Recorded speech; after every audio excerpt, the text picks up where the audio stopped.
우리 약할 때 강함 대신에 준비 찬양으로 이 한국말로 한번, 스페인어로 한번, 또 한국말로 이렇게 한번 세 번 한번 불러보겠습니다.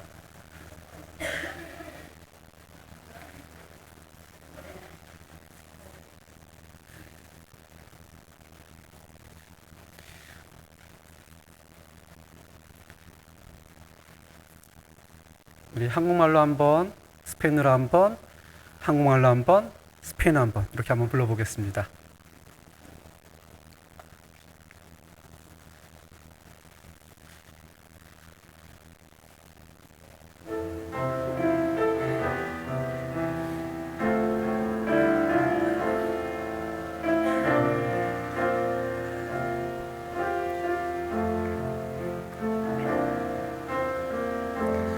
약할 때 강함 대신에 나의 보배가 되신 주 나의 모든 것.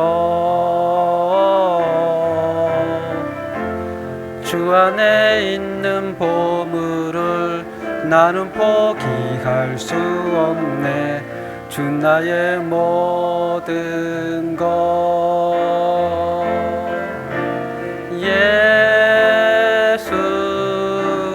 어린 양 존귀한 이름 예수 어린 양 존귀한 이름. 스페인어로 한번 불러보겠습니다. Eres mi fuerza y mi poder, el gran tesoro que busqué. Eres mi todo, Dios. Perla de precio sin igual, nunca tu amor podré dejar. Eres mi todo, Dios. Cristo Salvador. Cristo Salvador, digno de adorar. Cristo Redentor, digno de adorar. 약할 때 강함 대신에 약할 때 강함 대신에 나의 보배가 되신 주 나의 모든 것. 주 나의 있는 보물을 나는 포기할 수 없네. 주 나의 모든 것. 예수 어린 양 존귀한 이름 예수 어린 양 존귀한 이름. 스페인어로 한 번 더 부르겠습니다. Eres mi fuerza y mi poder, el gran tesoro que busqué. Eres mi todo, Dios. Perla de precio sin igual, nunca podré dejar. Eres mi todo, Dios. Cristo Salvador. Cristo Salvador, digno de adorar. Cristo Redentor, Cristo Redentor, digno de adorar. 스페인어 한 번만 더 불러볼게요. Eres mi fuerza y mi poder, el gran tesoro que busqué. Eres mi todo, Dios. per la de preciosi igual, nunca tu amor podré dejar. Eres todo, Dios Cristo Salvador, Cristo Salvador, digno de adorar. Cristo Redentor, Cristo Salvador, Cristo Salvador, digno de adorar. Cristo Redentor, digno de adorar. 아멘. 우리 찬송 우리 모일 때 주 성령 임하리 함께 찬양드리고 제가 기도하도록 하겠습니다.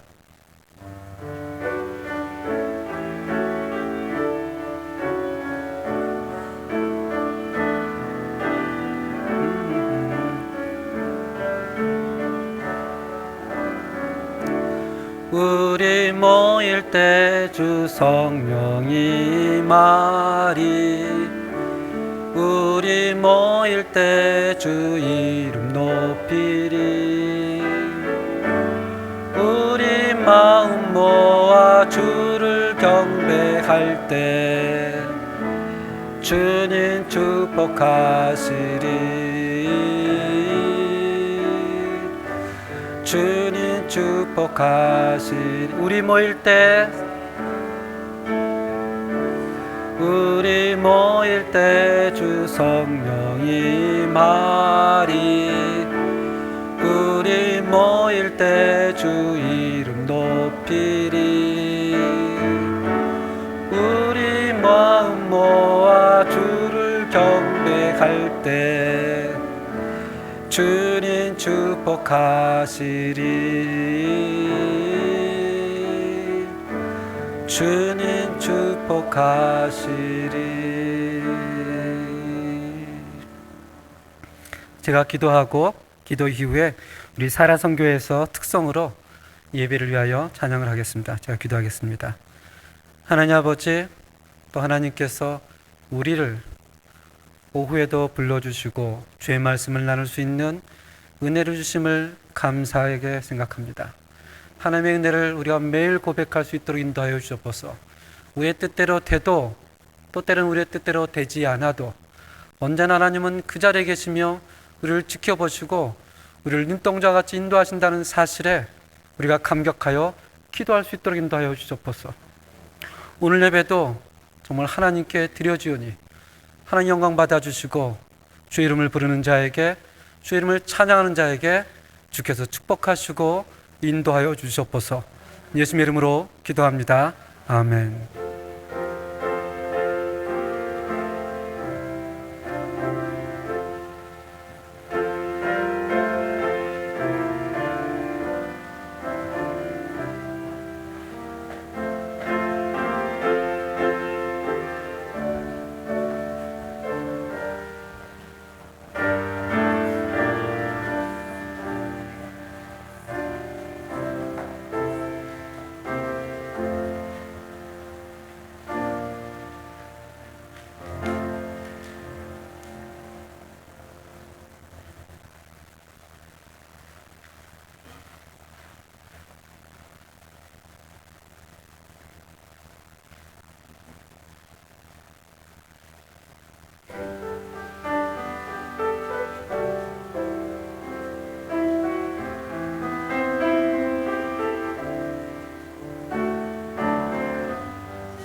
예, 기도하겠습니다. 하나님 아버지, 또 오늘 사라 선교를 통해서 하나님의 찬양을 받아주시고 또 우리가 함께 예배드릴 수 있게 해주심에 감사를 드립니다. 이 시간에 주의 말씀을 나눌 때 주께서 말씀을 전하는 그 입술 가운데 함께 해주시고 담대하게 선포할 수 있도록 어떤 능력도 허락하여 주시옵소서. 예수님의 이름으로 기도합니다. 아멘. 우리 열왕기하 12장 17절에서 21절까지 함께 보시겠습니다. 성경 열왕기하 12장 17절에서 21절까지 구약성경 583페이지가 되겠습니다.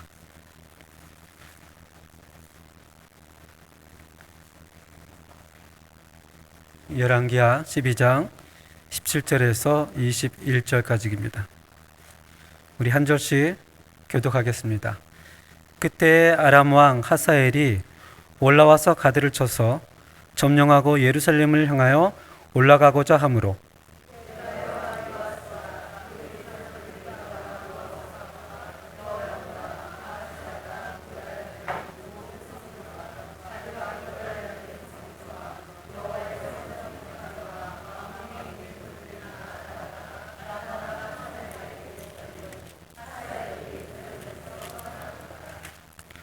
요아스의 남은 사적과 그가 행한 모든 일은 유다 왕 역대지락에 기록되지 아니하였느냐.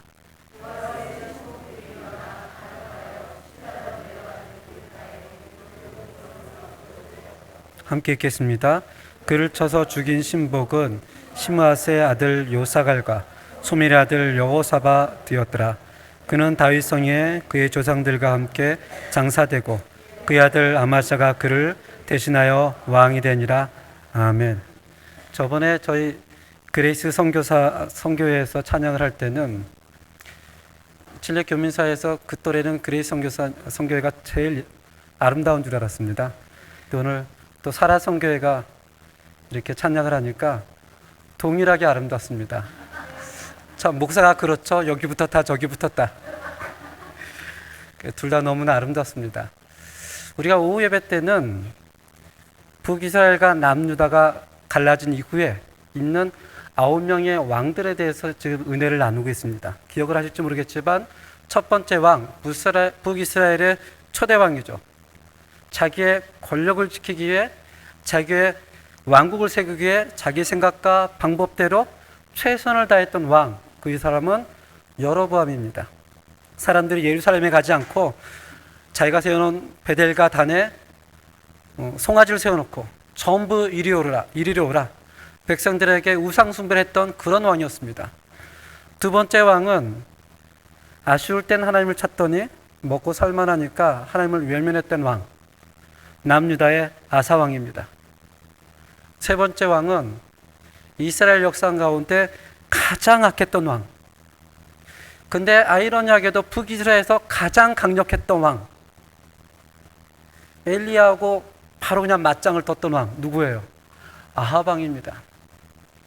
그리고 우리가 저번 주에 북이스라엘에 8번의 쿠데타가 있었지만 이 사람을 보면 그 서울의 봄 그 대세가 생각이 납니다. 성공하면 혁명, 실패하면 반역 아닙니까? 이렇게 외쳤던 전두광의 대세가 생각이 나죠. 8번의 쿠데타 가운데 이 사람처럼 피를 그렇게 잔인하게 흘린 사람이 없습니다. 심지어 이 사람은 북이스라엘 왕국뿐 아니라 남유다의 왕국도 숫대밭을 만들었던 사람, 누구죠? 예후였습니다. 예후. 오늘은 북이스라엘과 남유다 또 이스라엘 전체를 통틀어서 가장 어린 나이에 왕이 된 사람이 있습니다. 그 사람의 이름은 요아스예요. 요아스. 대체 몇 살 때 왕이 됐길래 이 사람은 이스라엘 역사에서 그렇게 어린 나이에 왕이 됐을까? 한국 역사도 제가 찾아보니까 이 사람보다 어릴 때 된 사람이 한 명인가 두 명밖에 없어요. 우리나라 고조선부터 다 따져도. 어제 이제 저희 교회 영유아부 성경학교가 있었습니다. 누가 올까 좀 고민이 됐었어요. 왜냐면 영유아부 몇 명 안 되니까. 근데 영유아부는 2-3명인데 그 따라오는 형제들, 자매들 꽉 찼습니다. 그래서 식사를 보니까 진짜 영유아부 한 3명 거의 잘 먹지도 않는, 나머지는 형제들, 자매들, 선생님 저까지 껴서 맛있게 그냥 밥을 축 내고 그렇습니다. 제 옆에 현우가 앉았었는데요. 한국말을 왜 이렇게 잘해요? 정말 한국말을 너무너무 잘합니다. 밥 먹다가 발가락이 간지럽다고 오고요. 관심을 달라는 것 같아요. 밥 먹다가 이건 먹기 싫어 그러면서 또 먹고. 우리 백 목사님이랑 같이 있으니까 꼭 이렇게 뭐랄까 띄워하고 조카 같은 막 잘 받아주고 막 그럽니다. 옆에서 보면서 우리가 농담으로 오죠. 현우는 아빠보다 말 잘해. 정말 너무너무 잘해요. 현우 나이가 몇 살인가 봤더니 2017년생으로 6살입니다. 올해 8월이 되면 7살이 되는 거예요. 이 요아스 왕이 왕이 됐을 때 나이가 몇 살인 줄 아세요? 7살 때입니다. 한번 상상을 해보세요. 현우가 왕이 되었다. 이 상상이 안 가잖아요. 밥 먹다 발가락 간졌다고 오고 말이죠. 이 한국 역사에도 쭉 보면 어릴 때 왕 된 사람들은 참 그만한 또 사연이 있습니다. 이 평탄한 인생이 아니에요. 어릴 때 왕이 됐다는 것은 사실은 축복이 아니고 저주에 가깝습니다. 얼마나 많은 사람들에게 시달리겠어요. 7살짜리가 무슨 결정을 할 수 있겠습니까? 이 요아스 왕도 그랬습니다. 이 요아스 왕이 왜 어린아이의 왕이 됐을까를 알려면 이 족보를 조금 설명을 해야 됩니다. 이 족보를 보시면 이쪽에 북이스라엘 있고 이쪽에 남유다가 있죠. 북이스라엘의 아합 왕하고 이세벨하고 가장 악한 왕이었습니다. 여기서 아들과 딸을 낳는데 요람은 북이스라엘의 왕이 되고요. 아달랴는 공주였습니다. 예전에는 서로 침범하지 말자 어떤 정책 때문에 공주를 주기도 하고 데려오기도 했습니다. 그래서 남유다하고 평화 정책을 맺어서 남유다에 있는 여호람과 북이스라엘에 있는 아달랴하고 결혼을 시켰습니다. 전략적인 결혼입니다. 거기서 난 왕이 어떤 왕이에요? 아하시아스 왕이에요. 아하시아스. 근데 이때 우리가 저번주에 함께 은혜를 나눴던 예후라는 사람이 갑자기 등장합니다. 그래서 북이스라엘 왕 누구예요? 요람을 죽여버려요. 그 요람의 친척까지 다 죽여버립니다. 근데 아하시아가 요람이 아플 때 병문안 가다가 죽임을 당합니다. 예후한테. 예후는 보이는 대로 다 죽였습니다. 아람 북이스라엘의 요람 왕의 친척들까지 다 죽이고 그 다음에 남유다의 왕의 아하시아스의 친척까지 다 죽여버렸습니다. 그래서 공교롭게도 북이스라엘과 남유다의 공백기가 생겨요. 이 권력의 공백기. 이 권력의 공백기가 되면 어떤 상황이 벌어집니까? 한국 역사에도. 권력의 공백기. 어떤 제3의 인물이 등장하지 않습니까? 호시탐탐 권력을 엿보던 사람이 그전에는 숨도 못 쉬고 있다가 권력이 공백이 되면 그때 등장하는데 이때 등장한 사람이 아달랴입니다. 아달랴. 참 이게 권력이라는 게 무섭습니다. 이 아달랴는 자기 아들이 죽은 거잖아요. 일반적으로 자기 아들이 죽었으면 얼마나 비참합니까? 얼마나 근데 이 여자는 그렇게 생각하지 않았습니다. 이때를 발판으로 해서 자기가 왕이 되어야 되겠다. 근데 왕이 되려면 이 사람이 가장 먼저 해야 될 것은 뭘까요? 한국 역사에도 보면 쿠데타를 일으킨 사람이 동일하게 나타나는 것이 있습니다. 자기가 왕이 되려면 가장 먼저 하는 것. 왕이 될 만한 사람을 다 죽여버리죠. 왕이 될 만한 사람은 이 자기 아들의 손자들이에요. 이 아달랴는 왕이 되기 위해서 자기 아들의 손자들을 다 죽여버려요. 너무나 드라마 같지 않습니까? 권력이 뭔지 얼마나 비정한지 모르겠어요.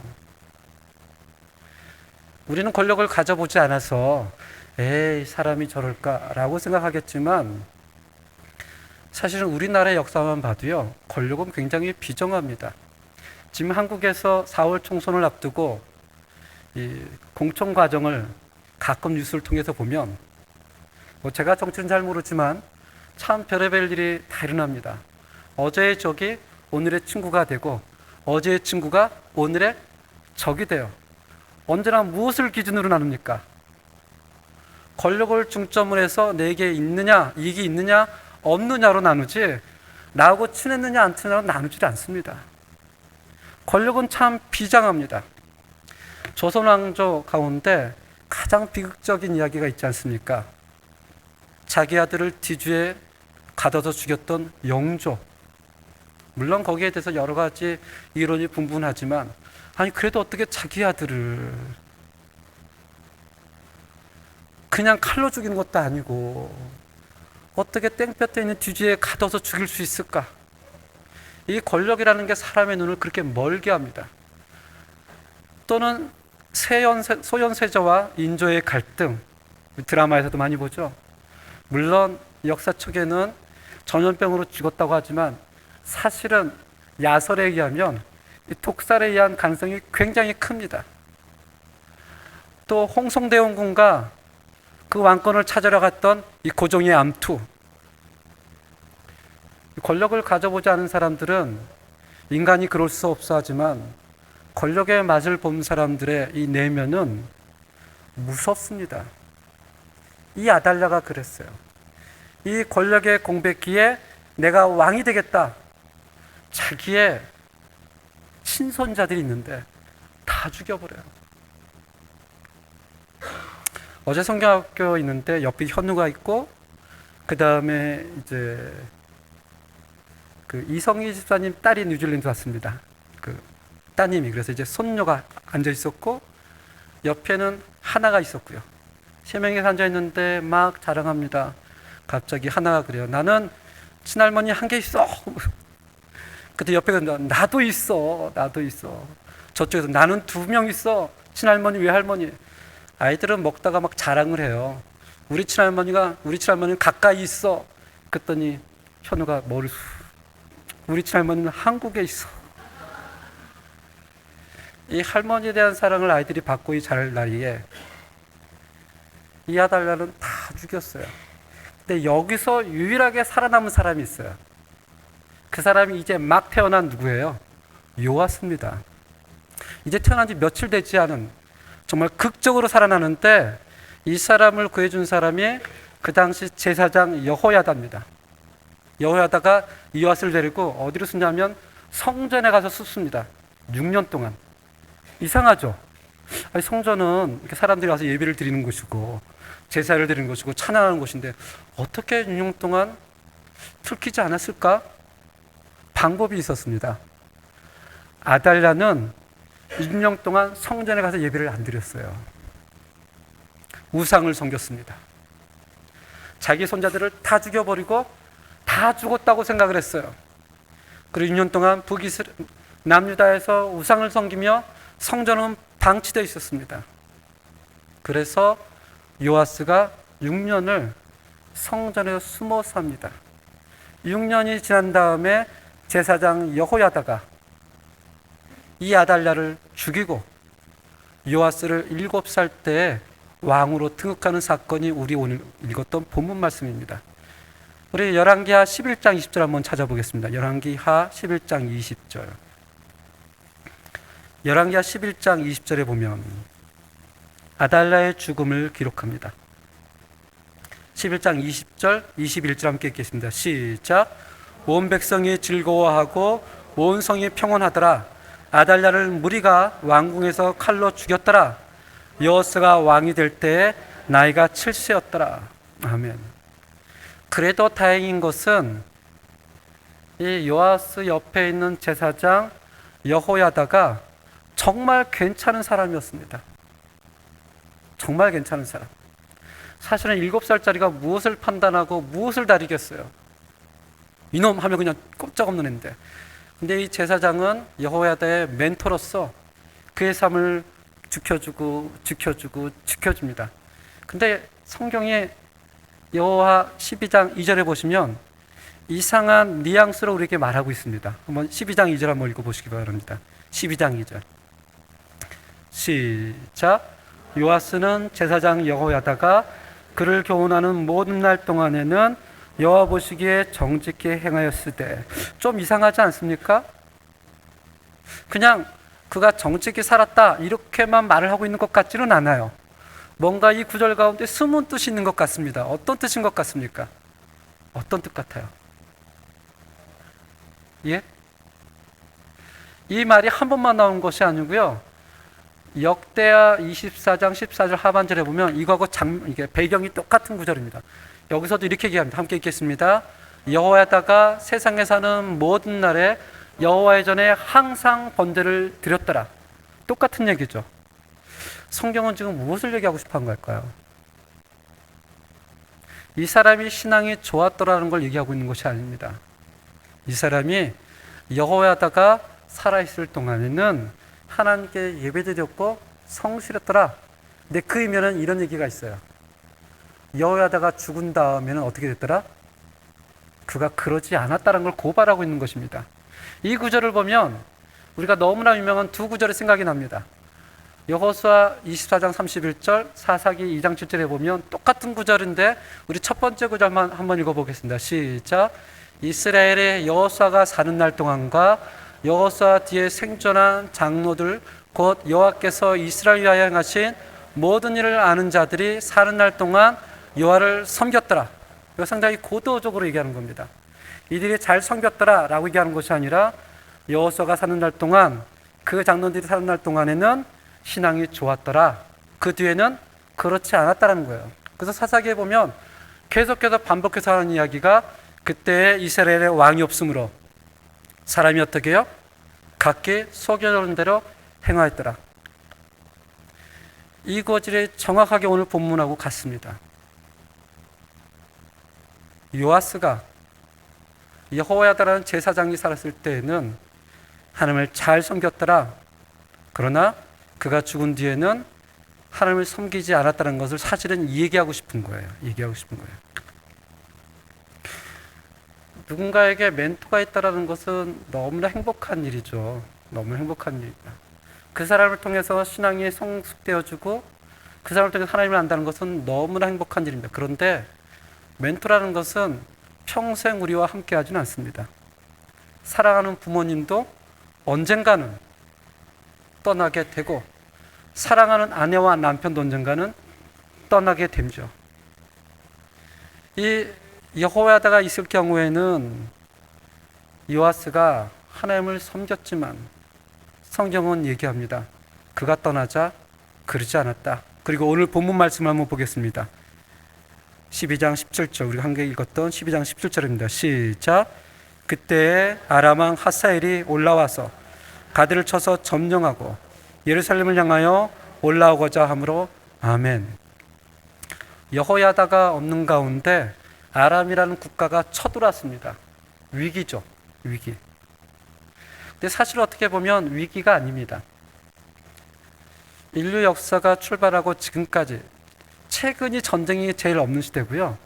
예전에는 끊임없이 전쟁이 있었습니다. 특히 북이스라엘 그 중동 지역은 전쟁이 한 번도 없었기 때문에 지금 요아스가 왕이 되었을 때 전쟁이 났다는 것은 위기가 아니고 원래 그런 일이 항상 있었다는 것입니다. 진짜 위기는 전쟁이 있었다는 게 아니에요. 진짜 위기는 뭔지 아세요? 그가 그때 하나님을 떠나 있었다는 게 진짜 위기입니다. 진짜 위기예요. 사실은 여기 계신 분들은 대부분이 저보다 인생의 선배가 되시는데 어릴 때는 인생을 장밋빛처럼 바라볼 때도 있었습니다. 젊었을 때는 내가 모든 것을 할 수 있을 거라고 착각하며 산 때도 있었습니다. 근데 나이가 좀 들어가면서 보니까 인생이 그렇게 만만하지가 않더라고요. 그러면서 제 나이가 되니까 요새는 내가 할 수 있는 게 별로 없구나 라는 생각을 하게 됩니다. 세상에 나가면 매일매일이 전쟁이죠. 돈에 대한 유혹, 사람에 대한 실망, 분노, 성에 대한 위협, 세상의 가치관, 철학이 물밀듯이 우리를 덮칩니다. 이것은 인생을 살 동안 피해갈 수 없는 일이에요. 여러분과 저는. 그것은 위로할 수 없습니다. 위기는 그러한 가운데 하나님을 모르고 산다는 것이 위기입니다. 위기. 과연 요아스는 어떤 선택을 했을까? 하나님이 떠나고 난 혼자 있었을 때 전쟁을 앞두고 요아스는 어떤 선택을 했을까요? 우리 18절을 보겠습니다. 18절. 12장 18절 읽겠습니다. 시작. 유다왕 요아스가 그의 조상들을 유다왕 여호사밧과 여호람과 아하시아가 구별하여 드린 모든 성물과 자기가 구별하여 드린 성물과 여호와의 성전 곡간과 왕국에 있는 금을 다 가져다가 아람 왕 하사엘에게 보내더니 하사엘이 예루살렘에서 떠나갔더라. 아멘. 그의 결정은 하나님과 함께하지 않는, 하나님을 떠난 요아스의 결정은 스스로에게는 최선의 선택이었을지 모릅니다. 외국은 쳐들어오죠. 힘은 없죠. 하나님에 대한 믿음은 없죠. 그러니 할 수 있는 건 뭐예요? 왕궁과 성전에 있는 보물들을 다 갖다다가 바치는 것밖에 할 수 없어요. 어쩌면 이 사람 이렇게 변명할 수 있습니다. 그럼 어떡하라고? 나보고 어떡하라고? 문제 해결됐잖아 라고 생각하겠죠. 우리의 신앙이 이 교회에 이렇게 앉아있을 때 드러나지 않습니다. 우리의 신앙은 어떤 위기에 닥쳤을 때, 어떤 문제에 봉착했을 때 그 사람이 어떻게 선택하느냐가 또 그걸 한 번으로 표하지는 않습니다. 반복되게 선택하는 것을 보면서 그 사람의 신앙의 현실을 정확하게 볼 수가 있습니다. 그래서 우리는 이력서라는 걸 보는 거예요. 이력서. 요새 이제 부교육자 청빙이 있으니까 제가 이력서를 봅니다. 쭉 보면 어떤 분은 이력서가 교회에서 사역이 한 1, 2년마다 계속 바뀌는 분이 있어요. 그게 한 번이 아니고 계속 반복이 되면 제 기준에서는 그렇게 썩 좋게 보지 않습니다. 물론 들어보면 이유는 다 있습니다. 세상에 이유 없는 무덤이 어디 있어요? 사람 모이는 것에 문제가 없는 것이 어디 있습니까? 그런 것이 있다면 무덤밖에 없죠. 근데 그 문제로 인해서 견디지 못하고 1년, 2년 만에 계속 바꾼다면 이건 그 사람의 심각한 문제가 있는 거예요. 그 사람이 선택을 두고. 그런데도 하나님께서는 이 요아스에게 바로 심판하지 않고 기회를 주십니다. 스가랴 선지자 아세요? 들어보셨죠? 스가랴 선지자를 보내주십니다. 역대하 24장 20절을 보시면 이 스가랴 선지자에 대해서 얘기를 합니다. 제가 읽겠습니다. 하나님의 영이 제사장 여호야의 아들 스가랴를 감동시키시매 그가 백성 앞에 높이 서서 그들에게 하나님 이같이 말씀하시기를 너희가 어찌하여 여호와의 명령을 거역하여 스스로 형통하지 못하게 하느냐 하셨으니 너희가 여호와를 버렸으므로 여호와께서 너희를 버리셨느니라 하니 아멘. 이 스가랴는 누구의 아들이요? 제사장 여호야다. 여호야는 누굽니까? 요아스의 생명을 구해주고 그를 보호해주고 그를 왕위에 앉혀주고 평생에 그의 멘토로 함께 있었던, 어떻게 보면 요아스의 생명의 은인이죠. 그렇죠? 그 사람이 아들이 와서 얘기를 하는 겁니다. 너는 하나님의 말씀을 거역했으니 형통하지 못할 것이다. 너희가 여호와를 버렸구나. 이렇게 하나님께서 선지자를 통해 말씀하셨다면 어떻게 반응해야 되는 게 맞습니까? 딴 사람도 아니고 자기가 제일 존경했던, 자기가 제일 따랐던 그 사람의 아들이에요. 어떻게 반응한 게 맞아요? 성경은 놀랍게 말을 합니다. 이 사람의 영이 얼마나 하나님께 멀리 떨어지셨으면 끔찍한 일을 벌입니다. 어떤 일을 벌인지 아세요? 그 사람을 성전 안에서 돌로 쳐서 죽여버립니다. 자기가 6년 동안 수매했던 그 성전에서 자기가 존경하던 그 사람의 아들을 하나님의 말씀했다고 돌로 쳐서 죽여버리는, 참 이런 일을 보면 옛날 이야기가 아니고요, 오늘날에 우리에게 일어나는 그대로 일이에요. 그대로 일. 야, 사람이 약해지면 이렇게 약해질 수 있구나. 고도원의 아침 편지라는 책 아시죠? 한국의 뭐 화장실이라든지 지하철이라든지 이렇게 가면 꼭 고도원의 아침 편지 이렇게 책이 있습니다. 인터넷에도 있고요. 거기에 보면 이런 글이 있습니다. 궁지에 몰렸을 때, 제가 읽겠습니다. 사람의 진짜 실력은 어려운 일을 당했을 때 나타난다. 궁지에 몰렸을 때나 억울한 일을 당했을 때 드러난다. 평소에는 감춰져 있던 것이 그때는 모습을 드러난다. 요아스의 신앙의 모습이 외국군이 쳐들어왔을 때, 요아스의 신앙의 모습이 하나님의 말씀이 임했을 때 그가 어떻게 행동한 것이 그의 신앙의 내용입니다. 하나님 그에게 계속 기회를 주셨거든요. 끝까지 내모입니다.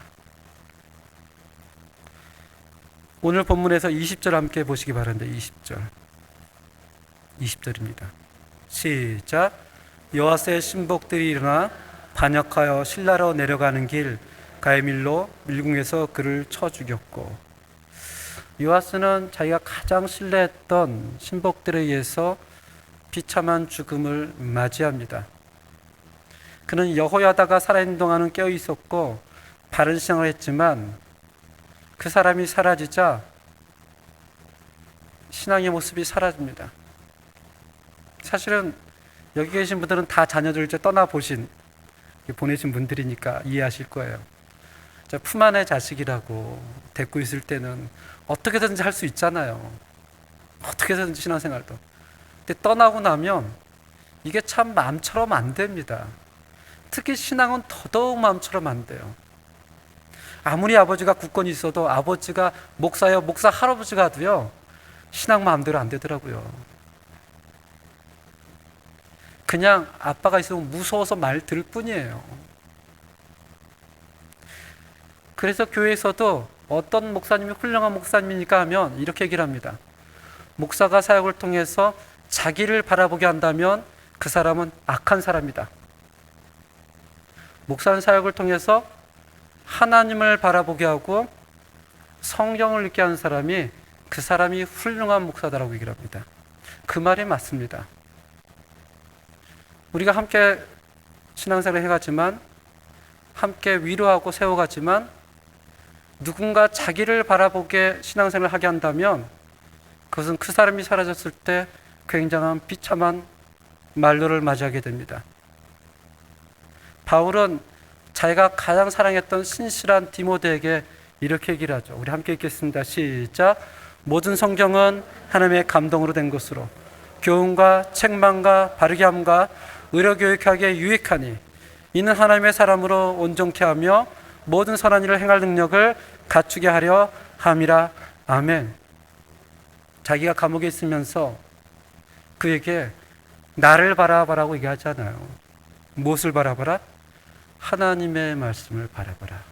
그 하나님의 말씀이 너를 책망하고 바르게 하고 의로 교육하며 너를 하나님의 사람으로 온전케 할 것이니 너는 오직 하나님의 말씀만 바라봐라. 우리 성도님들, 주의 말씀이 여러분과 저의 인생을 변화시키고 우리 자녀들의 인생을 변화시킬 것을 믿습니까? 그러면 읽어야 돼요. 읽어야 됩니다, 진짜. 그게 한 장이든 두 장이든 읽어야 됩니다. 하루에 3장 읽으면 1년에 한 독 할 수 있습니다. 하루에 한 장 읽으면 3년에 한 독 할 수 있어요. 다독이냐 동독이냐 중요하지 않습니다. 읽어야 돼요. 읽어야 돼요. 이것은 읽어도 되느냐 안 되느냐의 문제가 아닙니다. 정말 읽어야 돼요. 어저께 집에서 이렇게 설교 준비를 하는데 저희 아들한테 전화 왔어요. 집안 얘기는 하지 말라 그랬는데 전화가 왔는데 한 3, 4일 전부터 하루에 성경을 3장씩 읽기로 자기가 스스로 결정했대요. 그래서 어제 노아를 보면서 궁금하다고 저한테 전화 왔어요. 그럼 제가 어떻게 하게 됩니까? 저희처럼. 우리 성도님들이 생각하는 저희 이미지는 어떤 이미지예요? 어떻게 하는지 아세요? 야, 시끄러워. 아빠 지금 설교 준비 중이야. 저를 바꿔줬습니다. 저희가 야, 끊어. 딱 끊어. 끊고 나서 제가 이렇게 설교 준비 생각을 했어요. 참, 내가 만약 교인한테 전화 왔으면 안 그랬을 텐데, 굉장히 자세하게 자상하게 설명했을 텐데, 그렇게 자상한 사람은 아니거든요. 근데 가면을 잘 써요. 분명히 그랬을 텐데, 저 애들한테 오니까 저도 모르게, 야, 피곤하다 지금, 야, 나중에 좀 전화해. 아니, 한마디라도 잘 생각했다. 그래, 왜 그런 말을 못했을까? 이게 참 저도 그게 쉽지가 않더라고요. 쉽지가 않더라고요. 요아스는 은과 금으로 해결할 줄 알았습니다.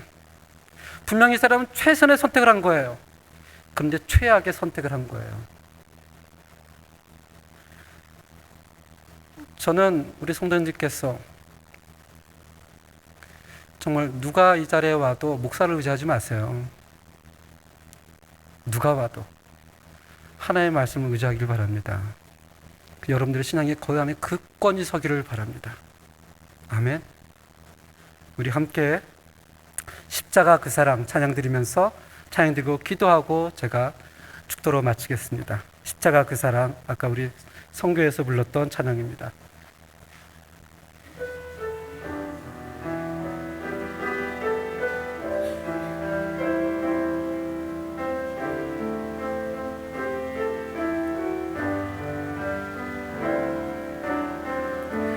십자가 그 사랑 멀리 떠나서 무너진 나의 삶 속에 잊혀진 주내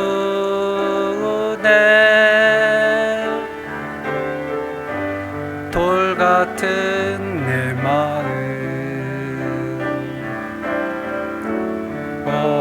만지사 다시 일으켜 세우시 주를 사랑합니다.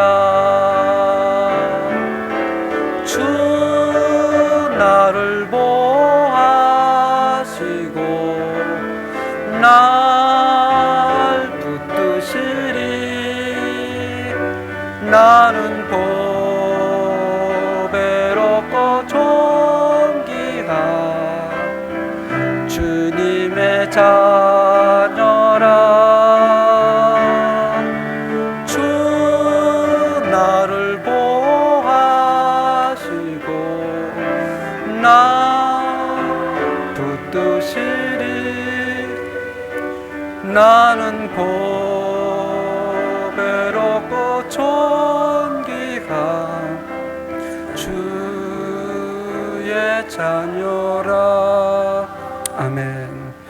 우리 이 시간 정말 저희 교회가 하나님의 말씀을 의지하며 하나님의 말씀을 신뢰하며 살아갈 수 있도록 정말 목사님이 그렇게 되고 우리 사랑하는 장로님들이 그렇게 되며 모든 직분자들이 하나님의 말씀을 의지하며 평생 살아갈 수 있도록 우리 한 목소리로 기도하겠습니다. 하나님 아버지, 이 시간에 정말 우리가 무엇을 의지하며 살아갑니까? 누군가 있을 때는 신앙생활을 하고 누군가 있을 때는 하나님께 예배드리고 하나님, 그러나 그 누군가가 다 사라지고 날 때 우리 마음속에 주인은 누구이며 신앙의 하나님은 누구인가를 하나님 바라볼 수 있도록 인도하여 주시옵소서. 정말 저희 사랑하는 교회가 하나님을 사모하며 하나님의 말씀을 순종하며 그 말씀을 매일매일 묵상하며 그 말씀이 우리의 빛이 되며 소금이 되며 등불이 될 수 있도록 인도하여 주시옵소서. 우리 목사님들이, 우리 장로님들이 누구보다도 말씀을 신뢰하며 말씀이 올바로 서길 원합니다. 우리에게 위기가 있다면 세상의 어려움이 아니고 경제의 어려움이 아니고 아버지 치안의 어려움이 아니라 하나님을 멀리하며 살아가고 있다는 어려움입니다.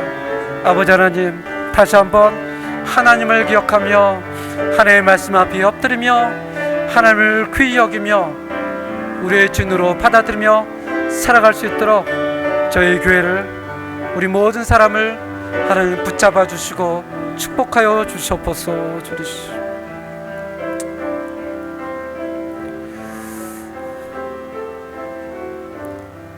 하나님 아버지, 우리의 인생은 사실은 위기에 평생 어려움이 우리 곁을 떠나지 않습니다.